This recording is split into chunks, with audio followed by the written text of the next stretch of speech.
असम में रहने वाली प्रियंका नाम की एक लड़की जो कि दिल्ली के एम्स में 2016 के समय में डॉक्टर हुआ करती थी।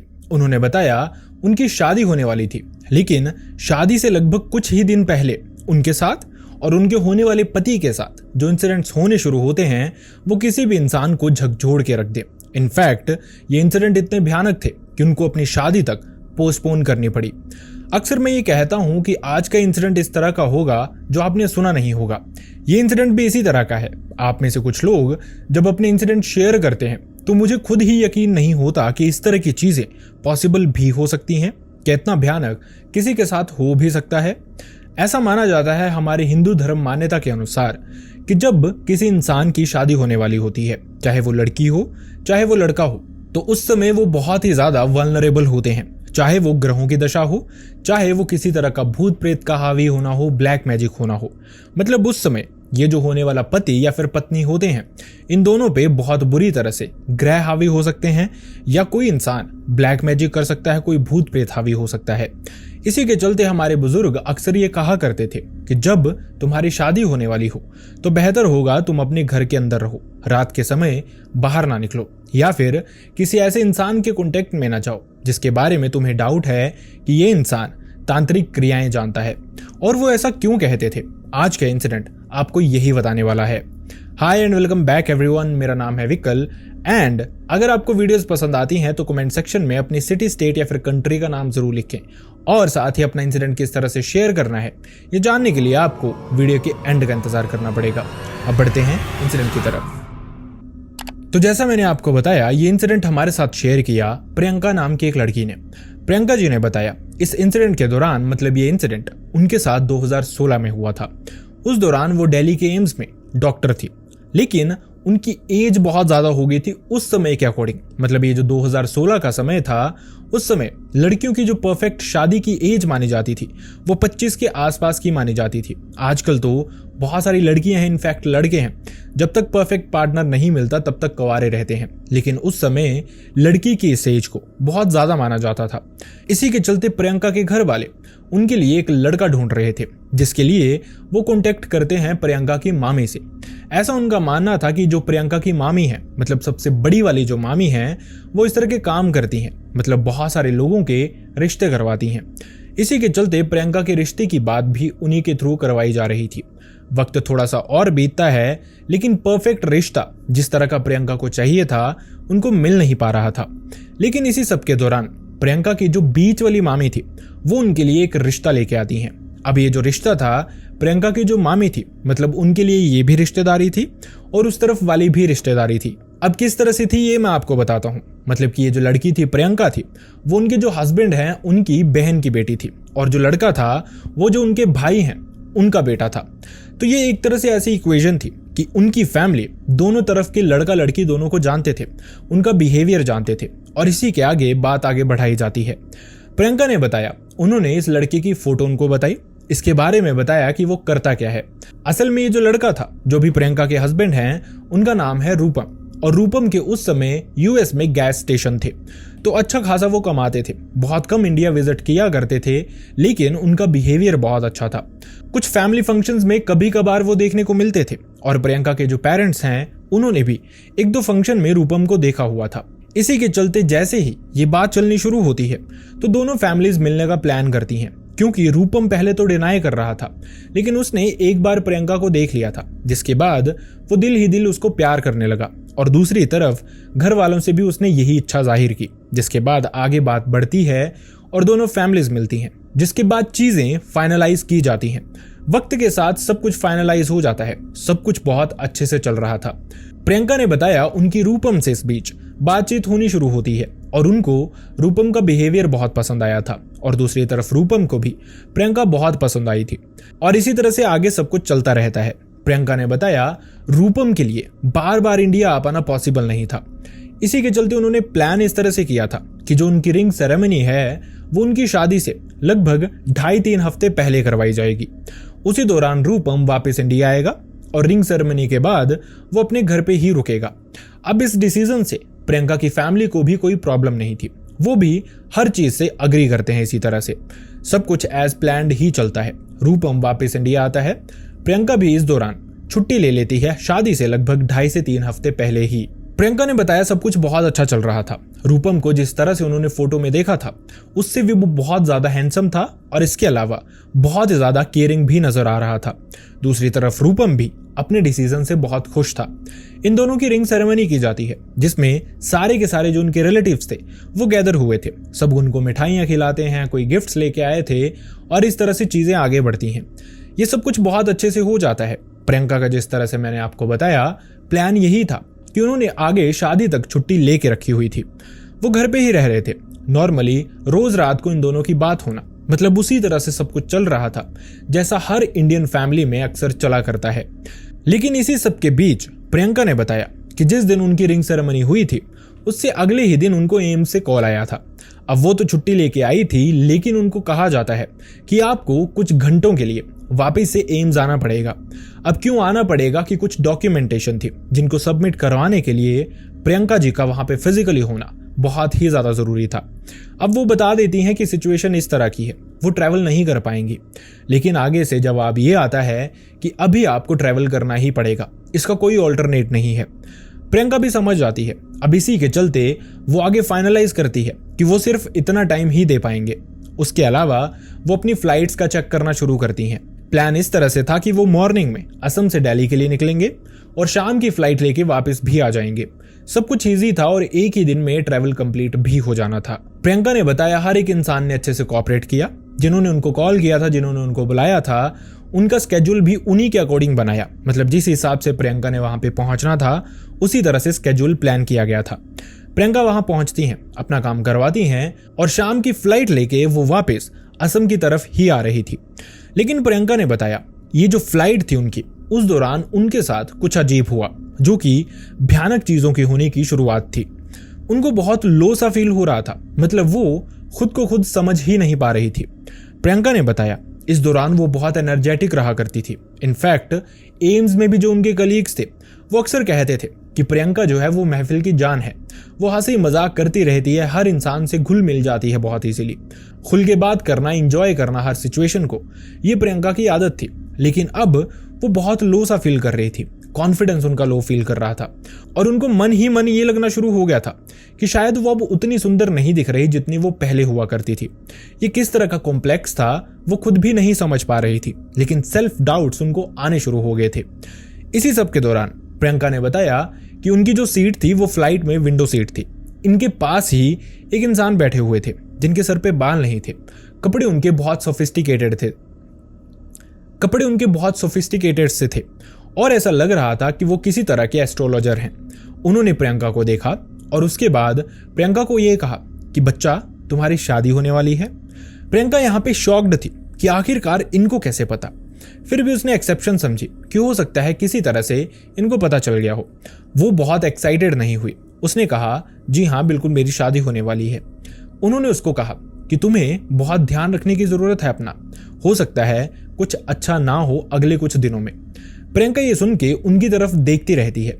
वो समझ नहीं पा रही थी कि आखिरकार ये शख्स कह रहा है। उन्होंने बताया मैं एक एस्ट्रोलॉजर हूँ और बहुत सारी वो चीजें समझता हूँ, बहुत सारी वो चीजें देख सकता हूँ जो तुम नहीं देख सकती, तुम नहीं समझ सकती। प्रियंका को लगा शायद कोई नॉर्मल इंसान होगा जो उससे पैसे ऐंठना चाहता है समहाउ। वो उनको ज्यादा मुंह नहीं लगाती, लेकिन इसके बाद वो फ्लाइट में आगे जाते रहते हैं। उन्होंने प्रियंका को इसके बाद भी वार्न करना शुरू किया। उन्होंने कहा कि बच्चा तुम्हारे साथ कुछ गलत होने वाला है। उन्होंने अपना विजिटिंग कार्ड निकाला, प्रियंका को थमा दिया। ये कहा कि मुझे पता है तुम असम की ही रहने वाली हो, मैं भी कुछ दिन असम में ही रुकूंगा। अगर भगवान ना करे जो मुझे लगता है वो सच हुआ तो मुझसे कॉन्टेक्ट जरूर करना। अब प्रियंका ने यह बताया कि ये इंसान जो थे आगे वाले वो बहुत बुजुर्ग नजर आ रहे थे और देखने से उनकी आंखों से ये भी नहीं लग रहा था कि वो प्रियंका से किसी तरह से पैसे ऐंठना चाहते हैं। तो प्रियंका ने भी इनकी डिसरिस्पेक्ट करना सही नहीं समझा। प्रियंका ने बताया कि उन्होंने उनका विजिटिंग कार्ड ले लिया। उसका प्लान ये था कि जैसे वो बाहर निकलेगी वो फेंक देगी। लेकिन जैसे ही प्रियंका फ्लाइट से बाहर निकलती है, पता नहीं उनके दिमाग में क्या आता है और वो दिमाग से ही उनके निकल जाता है, जिसकी वजह से वो ये विजिटिंग कार्ड अपने वॉलेट में डाल लेती हैं और इसके बाद वो अपने घर चली जाती हैं, क्योंकि उनको बहुत अच्छा फील नहीं हो रहा था।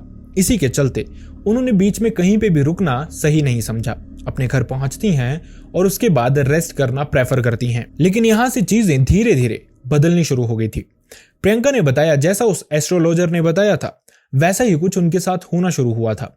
मतलब प्रियंका को खुद से ये चीजें याद नहीं रहती थी, बल्कि उनकी फैमिली उनको बताया करती थी अगले दिन। प्रियंका ने बताया कि उनके साथ अगली ही रात से क्या होना शुरू हुआ था। उनकी फैमिली ने उनको बताया कि अक्सर वो मिडनाइट उठ के बैठ जाती हैं अपने बिस्तर पे। प्रियंका के जो पिता थे वो अलग सोते थे और उनकी जो माँ थी वो प्रियंका के साथ सो रही थी पिछले कुछ दिनों से, क्योंकि वो बहुत टाइम के बाद घर वापस आई थी। और दूसरी बात ये थी कि कुछ ही हफ्तों में उसकी शादी होने वाली थी। तो उन्होंने प्रियंका को बताना शुरू किया कि बहुत बार उन्होंने मिडनाइट उसको देखा कि वो उठ के बिस्तर पे बैठी होती है, कोई फोन उसके हाथ में नहीं होता। ये एक्सेप्शन हो सकती थी कि वो रूपम से फोन पे बात करती या फिर फोन यूज करती, लेकिन इस तरह का भी कुछ नहीं था।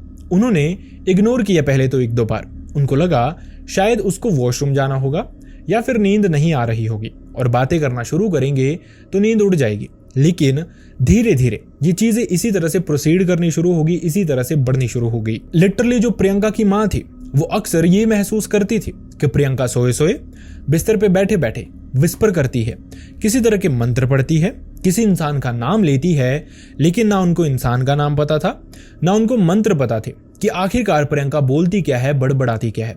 वो नहीं समझ पा रहे थे ये चीजें आखिरकार हो क्या रही थी। अगली सुबह वो प्रियंका को बताती। प्रियंका उनको कहती कि इस तरह का तो कुछ भी नहीं था, मैं तो बिल्कुल नॉर्मल थी और मुझे तो कुछ ऐसा एहसास ही नहीं हुआ। अब प्रियंका की माँ ने भी इस चीज को एक्सेप्शन ही समझा था। उनको ये लग रहा था कि शायद ये स्लीप टॉकिंग है, सोए सोए इसको किसी तरह के वहम होते हैं या फिर दबाव पड़ते हैं, इसी के चलते ये बोलती है। और जब प्रियंका की माँ उसको हिला देती तो प्रियंका उसके बाद थोड़ी देर शांत हो जाती। लेकिन अगर ये किसी तरह का स्लीप पैरालिसिस होता, स्लीप टॉकिंग होती, तो एक दिन की बात होती, या फिर अगर अगले दिन होती तो डिफरेंट होती। लेकिन प्रियंका के साथ ऐसा नहीं था। हर रात सेम तरह का इंसिडेंट हो रहा था। कहीं ना कहीं फैमिली को एक्सेप्टेंस आ रही थी कि शायद शादी की वजह से बहुत टेंशन ले रही है, या फिर शायद इसके साथ ही नॉर्मली होता हो, क्योंकि प्रियंका बहुत ज्यादा अपनी फैमिली के साथ रहती नहीं थी। काफी टाइम के बाद वो अपनी शादी के ड्यूरिंग ही आई थी, इसलिए फैमिली ने समहाउ इस चीज को तो एक्सेप्ट करना शुरू कर दिया था।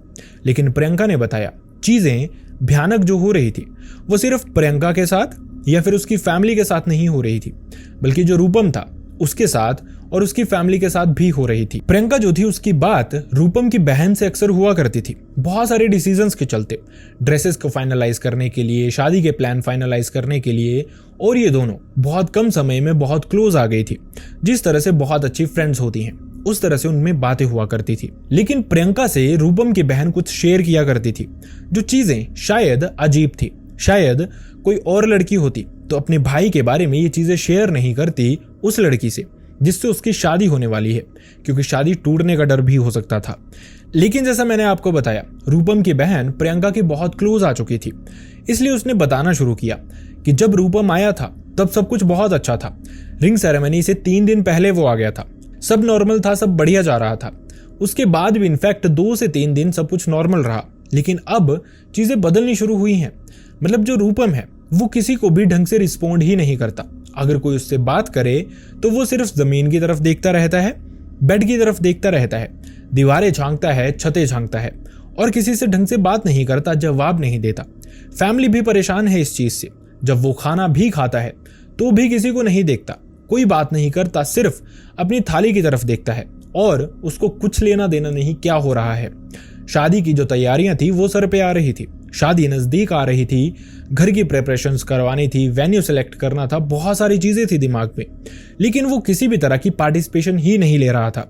वो प्रियंका से जानना चाहती थी कि कहीं उससे कुछ रूपम ने शेयर तो नहीं किया, कुछ इस तरह का जो फैमिली को जानना जरूरी हो, कुछ इस तरह का जिसकी वजह से शादी करने का उसका मन ना हो। लेकिन दूसरी तरफ प्रियंका कहती है कि जब तक उससे बात हुई थी रूपम की, बहुत अच्छे से हो रही थी, बहुत नॉर्मली हो रही थी और कुछ भी ऐसा नहीं था जो उनको बॉदर करे।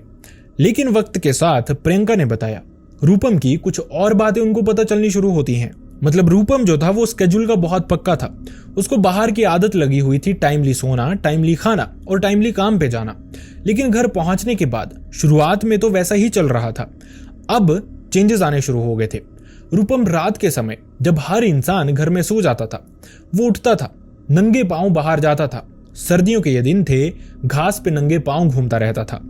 इसके अलावा एक और चीज थी, रूपम का जो आंगन था वहां पे एक पुराना कुआं भी था। उसकी बहन ने क्लेम किया कि वो कुएं को देखता रहता है, कुएं को देख के बातें करता रहता है। और रूपम की बहन हवा में तीर नहीं मार रही थी या फिर ऐसे ही प्रियंका से ये चीजें शेयर नहीं कर रही थी, बल्कि प्रियंका ने भी रूपम की बहन को अपने बारे में बताना शुरू किया था कि कुछ इस तरह के चेंजेस हैं जो वो खुद में नोटिस कर रही है। उसको बहुत वीक सा फील हो रहा है। उसकी माँ अक्सर ये कहती है कि वो रात को बिस्तर से उठ के बैठ जाती है बिस्तर पे, कुछ फुसफुसाती रहती है, कुछ विस्पर करती रहती है, लेकिन क्या करती है वो समझ नहीं पाते। और ये जो बातें थी ये दोनों तरफ से शेयर हो रही थी। फैमिली इसके बारे में इतनी सीरियस नहीं थी, किसी ने भी कोई और एंगल नहीं सोचा था, लेकिन इन दोनों के दिमाग में ये चीजें आनी शुरू हो गई थी। लेकिन ये सिर्फ शुरुआत थी। प्रियंका ने बताया इसके बाद जो हुआ था वो किसी भी तरह से एक्सेप्टेबल ही नहीं था। प्रियंका ने बताया उनके जो पीछे वाले यहाँ के सर के बाल होते हैं वो असल में झड़ने शुरू हो गए थे, जैसे किसी को एलोपेसिया होता है, एकदम से एक पैच आना शुरू हो गया था। लेकिन एलोपेसिया में क्या होता है, स्किन नॉर्मल दिखती है, कभी कभार अगर वो फंगस की वजह से हो तो वो स्किन रेडिश हो जाती है। लेकिन जो प्रियंका की स्किन थी वो ब्लैक होनी शुरू हो गई थी, डार्क होनी शुरू हो गई थी उस पर्टिकुलर एरिया की। और वो कभी कभार अगर उसको प्रेस भी करती थी तो ऐसा लगता था कि इसके अंदर कोई कांटा चुभा हुआ है जो उसको अंदर ही अंदर दर्द करता रहता है। एक हल्का सा ब्लैक मार्क भी इस पे दिखता था। लेकिन क्या बुरा हो सकता है, आप खुद सोचिए, किसी तरह से भी ऐसी पॉसिबिलिटी हो सकती है कि जो प्रियंका के साथ हो रहा हो वही रूपम के साथ हो रहा हो। बिल्कुल आप सही समझ रहे हैं, रूपम के भी इसी जगह के बाल झड़ने शुरू हो गए थे, उसी तरह से एलोपेसिया वाला पैच ही दिख रहा था, लेकिन ये स्किन डार्क हो रही थी। उंगली लगाने पे उसको भी उंगली चुभती थी, ऐसा लगता था अंदर कांटा है, किसी तरह की सुई है। लेकिन ये किस वजह से हो रहा था वो समझ नहीं पा रहे थे। अब शादी धीरे धीरे नजदीक आ रही थी और इस तरह की प्रॉब्लम्स होना अपने आप में ही एक्सेप्टेबल नहीं होता। कोई भी इंसान इस दुनिया में ये चाहता है कि वो सबसे सुंदर तब दिखे जब उसकी शादी होने वाली है, लेकिन जैसे जैसे शादी नजदीक आ रही थी अजीबोगरीब सी चीजें उनके साथ हो रही थी। और साथ ही प्रियंका ने यह भी बताया कि जो उसकी स्किन थी वो भी डल होती जा रही थी। पहले बहुत शाइन करती थी उसकी स्किन, वो बाहर रहती थी, अपनी जॉब पे ध्यान देती थी और इसके अलावा बहुत अच्छी डाइट, बहुत अच्छे कॉस्मेटिक्स, यहाँ पे वो सारी चीजें इस्तेमाल करने की कोशिश कर रही थी। लेकिन अंदर ही अंदर से जो घबराहट थी उसको वो हैंडल नहीं कर पा रही थी। उसको बस दिन रात यही लगता रहता था कि वो अब सुंदर नहीं लग रही, वो पहले की तरह नहीं लग रही। और एक रात जो हुआ वो अपने आप में एक्सेप्ट कर पाना नामुमकिन था। प्रियंका ने बताया इस रात जो उनकी माँ है वो उनके पिता के साथ सो रही थी, प्रियंका अकेली ही सो रही थी। अचानक से वो अपने माता पिता का दरवाजा खटखटाती है। अब ये जो सिनेरियो हो रहा है, अब ध्यान दीजिएगा कि प्रियंका को याद नहीं है कि क्या हुआ है। उनकी माँ ने उनको बताया। जब वो होश में आई तो वो खुद को देख के हैरान थी कि वो ऐसे कैसे हो सकती हैं। उन्होंने अपने माता पिता का दरवाजा खटखटाया। जैसे ही उनके पेरेंट्स ने यह दरवाजा खोला वो देख के शॉक्ड थे। प्रियंका ने पूरी तरह से मेकअप किया था जैसे किसी ब्राइड का होता है।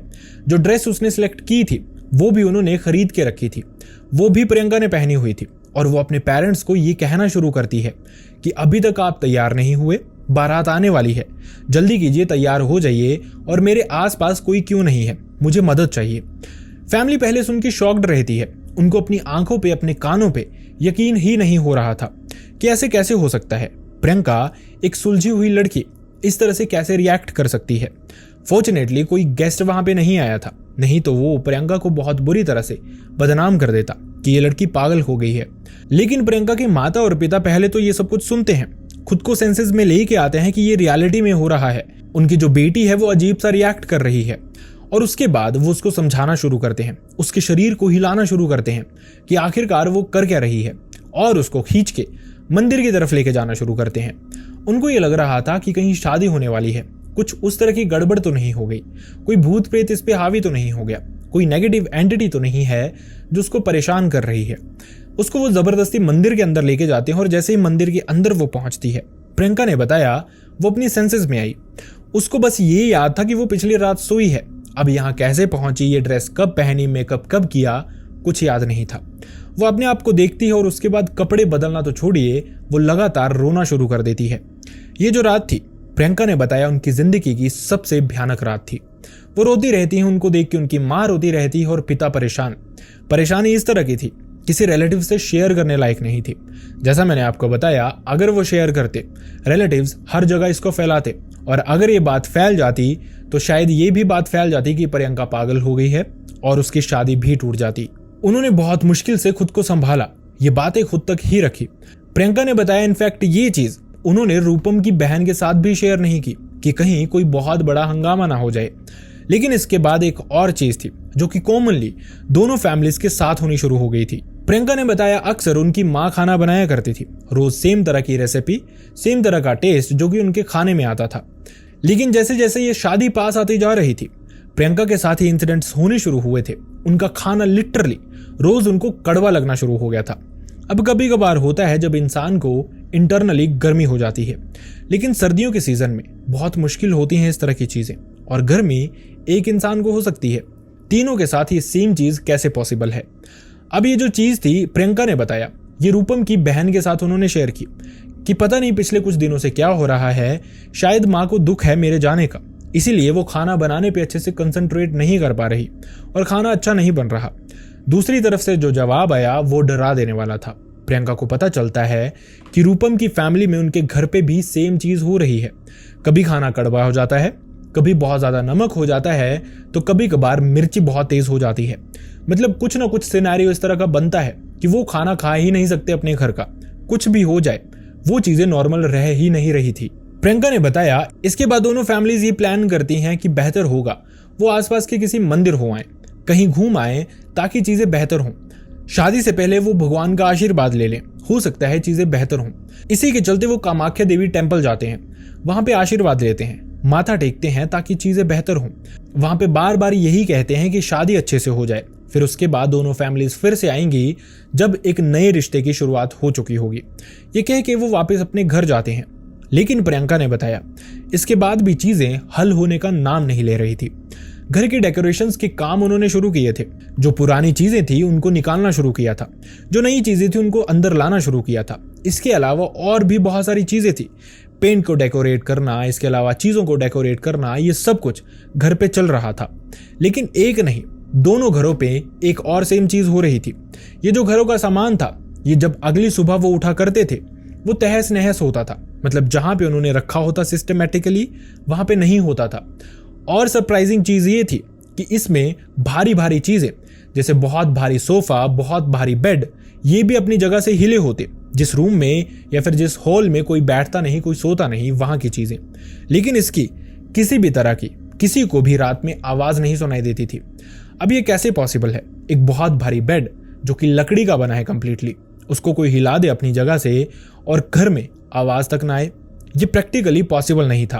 प्रियंका ने बताया वो कोशिश कर रहे थे चीजें बेहतर हों, कोशिश कर रहे थे पॉजिटिव रहने की, लेकिन इस तरह का कुछ हो नहीं पा रहा था।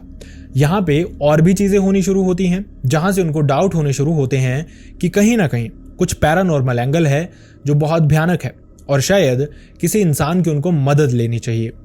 अब उनको सुनने में यह आया था कि जो रूपम था, शाम को रूपम की फैमिली रोज पूजा किया करती थी जिसमें सारी फैमिली इकट्ठी बैठा करती थी। रूपम भी शुरू में उनके साथ बैठता था, बहुत इंटरेस्ट के साथ, बहुत इंजॉय करता था। लेकिन अभी पिछले कुछ दिनों से जब भी उसको पूजा के टाइम पे बुलाओ तो वो रिफ्यूज कर देता है।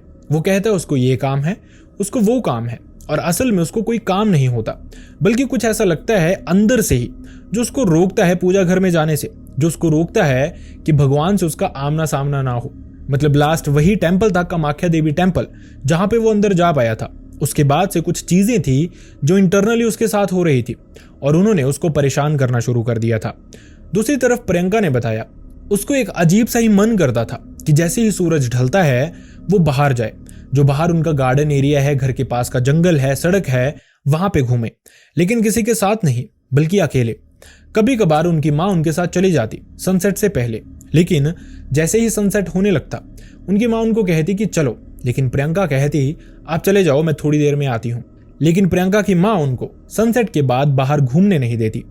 बार बार वो उसको लेके आया करती थी साथ में, लेकिन प्रियंका ने बताया कि वो अपने दिल से नहीं कहती थी रुकने के लिए, लेकिन कुछ था जो उसको कंट्रोल कर रहा था, चाहता था कि वो प्रियंका जो है वो बाहर रुके रात के समय अपनी शादी से पहले। और यकीन मानिए, जैसा मैंने आपको इंट्रो में बताया, इस समय होने वाला पति या फिर होने वाली पत्नी, ये दोनों वल्नरेबल होते हैं किसी भी भयानक चीज को लेके, जंगलों में स्पेशली इनको नहीं जाना चाहिए। प्रियंका ने बताया अब समहाउ उसका दिमाग घूमना शुरू होता है। समहाउ उसको याद आता है कि जब वो फ्लाइट में वापस आ रही थी तो एक शख्स मिला था। उसने कहा था कि तुम मुसीबत में आने वाली हो, तुम्हें परेशानी होगी। उसने अपना कार्ड दिया था। अब उसके दिमाग में ये नहीं आ रहा था कि ये कार्ड उसने संभाल के रखा है या फेंक दिया। उसके दिमाग में इनफैक्ट ये भी नहीं था कि प्रियंका कौन सा बैग लेके उस टाइम फ्लाइट के अंदर थी। उसने ढूंढना शुरू किया कवर्ड में, हर तरह के बैग्स में, और फॉर्चुनेटली उसको वो कार्ड मिलता है। प्रियंका ने बताया बिना देरी किए उसने अपने पेरेंट्स से बात की। उनको बताया कि इस तरह से हुआ था, जब वो फ्लाइट में आ रही थी तो एक शख्स मिले थे। उन्होंने बताया कि तुम पे मुसीबत आने वाली है। उन्होंने ये भी बताया था कि तुम्हारी शादी होने वाली है, जो बात सच्ची थी और वो जान नहीं सकते थे। फैमिली भी मानती है कि इनको बुलाओ। प्रियंका ने बताया उन्होंने बिना देरी किए उसको फोन किया, पूछा कि आखिरकार वो रह कहां पे रहे हैं और उनको न्योता दिया वहां पे आने का। सामने वाले शख्स की बातें सुन के, आवाज सुन के या फिर रिस्पॉन्स सुन के ये लग रहा था जैसे वो जानता था कि प्रियंका उनको फोन करके बुलाने वाली है।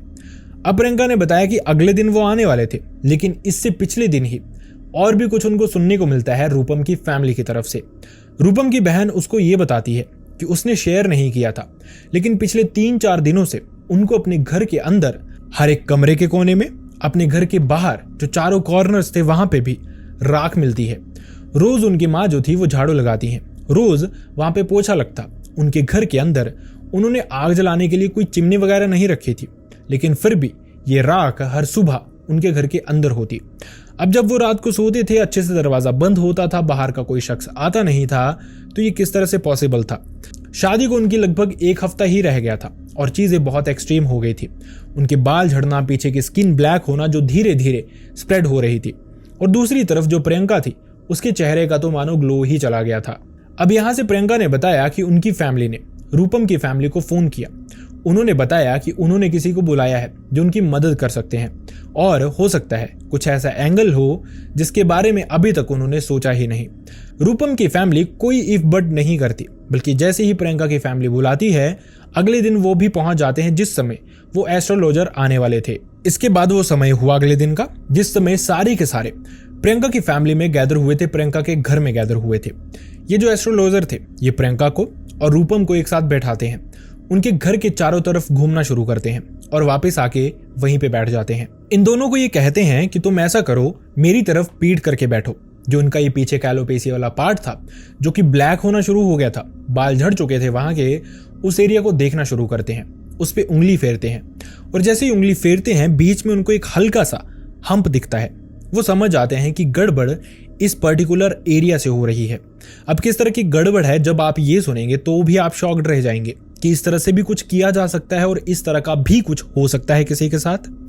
ये इंसान कहते हैं कि घर पे किसी ने ब्लैक मैजिक नहीं किया, आपकी फैमिली पे कोई भूत प्रेत भी हावी नहीं है, बल्कि ब्लैक मैजिक हुआ है लेकिन ब्राइड और ग्रूम जो होने वाले हैं उनके ऊपर। फैमिली शॉक्ड थी, वो जानना चाहती थी कि आखिरकार ऐसा कर कौन सकता है। उन्होंने बताया कि क्या आपकी फैमिली में कोई है ऐसा जो कि आपसे परेशान है, जो आपको दुख देना चाहता है। अब दोनों फैमिली सोचती हैं, दिमाग में तो इस तरह का कोई भी इंसान नहीं था। कोई इश्यूज हो सकते थे पुराने, लेकिन वो इश्यूज इतने बड़े नहीं हो सकते थे कि इन दोनों के ऊपर कोई ब्लैक मैजिक कर दे और इस तरह का कि इनकी शादी टूटने पे आ जाए, दोनों किसी तरह से पागल हो जाएं, परेशान हो जाएं और इनके मरने मारने की बात हो जाए। वो कहते हैं खैर कोई बात नहीं, इसके बारे में मैं आगे बताऊंगा कि किसने किया है। इससे पहले मैं अभी चलता हूँ, कुछ चीजें लेके आऊंगा, कल आऊंगा, समझ गया हूं मैं क्या है और आप चिंता मत कीजिए। बस एक चीज आपको करनी पड़ेगी, जो शादी उनकी होने वाली है उसको पोस्टपोन करना पड़ेगा कम से कम 1 महीने के लिए। अब रूपम के लिए ये कोई इतना बड़ा इशू नहीं था क्योंकि वो ऑनर था गैस स्टेशन का, बहुत सारे वर्कर्स थे और वहां पे कुछ लोग रखे भी हुए थे, वो ये हैंडल कर सकता था। लेकिन दूसरी तरफ जो प्रियंका थी उसके लिए ये चीज ईजी नहीं थी। इतनी लंबी छुट्टी लेना ये बहुत मुश्किल था इसके लिए, लेकिन समहाउ वो मैनेज करती है। बात नहीं बन पा रही थी तो उसको रूपम समझाता है कि तुम्हें जॉब करने की जरूरत है भी नहीं, तो मेरे साथ यूएस शिफ्ट हो जाना, वहां पे देखेंगे हम क्या कर सकते हैं, अपने बिजनेस को एक्सपैंड कर सकते हैं, वो ज्यादा बेटर चीजें रहेंगी। प्रियंका भी इस बात को मानती है और उसके बाद दोनों शादी पोस्टपोन कर देते हैं 1 महीने के लिए। रिश्तेदारों को बहुत सारी एक्सप्लेनेशंस दी जाती हैं कि अभी दोनों टाइम चाहते थे, ये वो 9/27, या फिर रूपम की कुछ इंपॉर्टेंट मीटिंग्स थी जिसकी वजह से हमें डिले करवाना पड़ा। अब समहाउ उन्होंने रिलेटिव्स को समझा दिया था। इसके अलावा अगले दिन ये इंसान एस्ट्रोलॉजर जो था वो फिर से उनके घर पे आया। उसने हाथ में 2 बड़े बड़े कोयले के पीसेस पकड़े थे। उनको वो अपने हाथों में लेता है और उनको रब करना शुरू कर देता है, दोनों को अपने हाथों में पकड़े पकड़े। यूजुअली जो कोयला होता है वो बहुत इजीली टूट जाता है, मतलब अगर उसको ऐसे से रब करो तो उसकी राख ही बन जाएगी।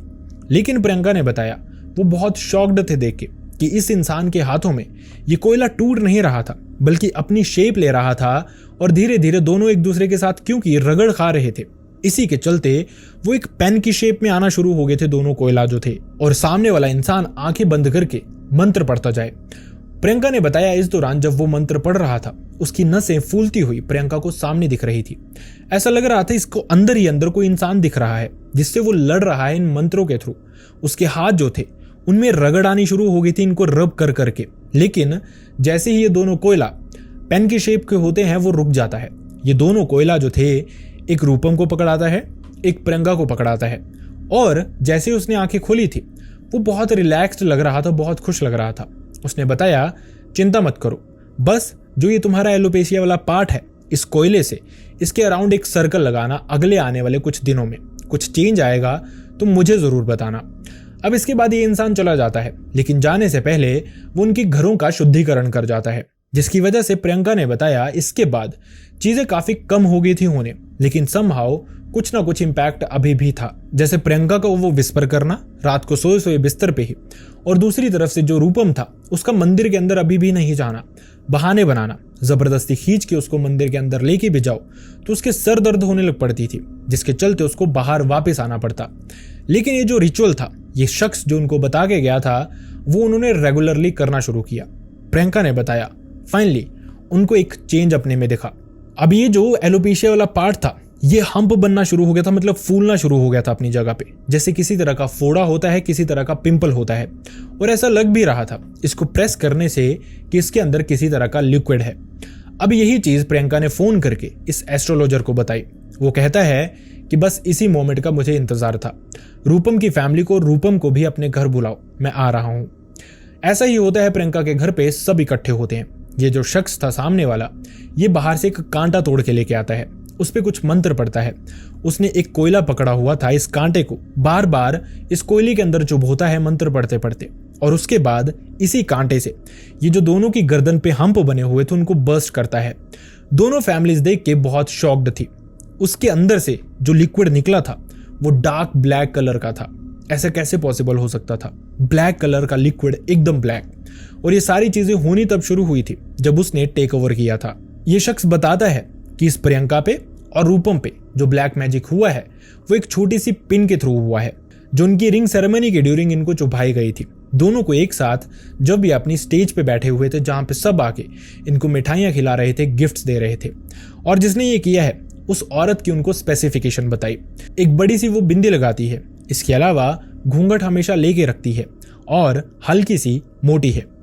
अब यहाँ पे उन्होंने ये भी पूछना चाहा कि आखिरकार ये किसकी फैमिली के रिलेटिव है।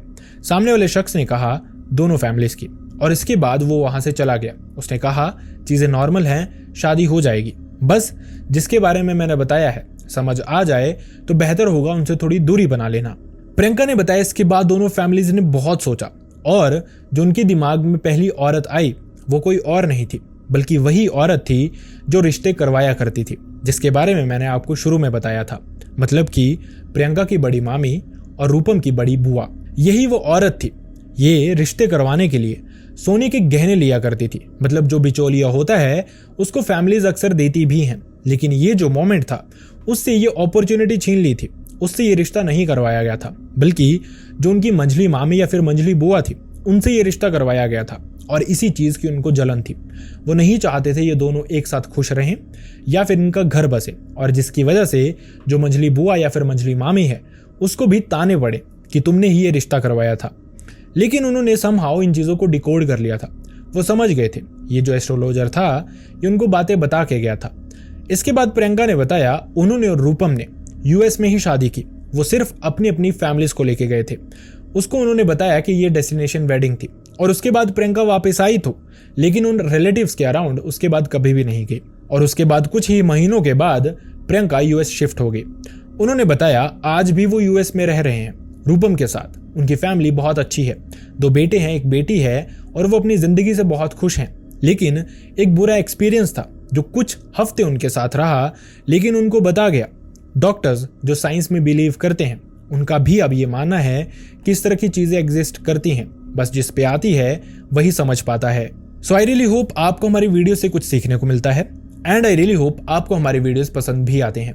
अगर वीडियोस पसंद आते हैं तो वीडियोस को लाइक करना ना भूलें, हाइप करना ना भूलें, कमेंट सेक्शन में अपनी सिटी, स्टेट या फिर कंट्री का नाम लिखना ना भूलें, क्योंकि इससे हमें बहुत ही ज़्यादा मोटिवेशन मिलती है कि हमारी जो फैमिली है वो कितनी दूर दूर से हमारी वीडियोस देख रही है।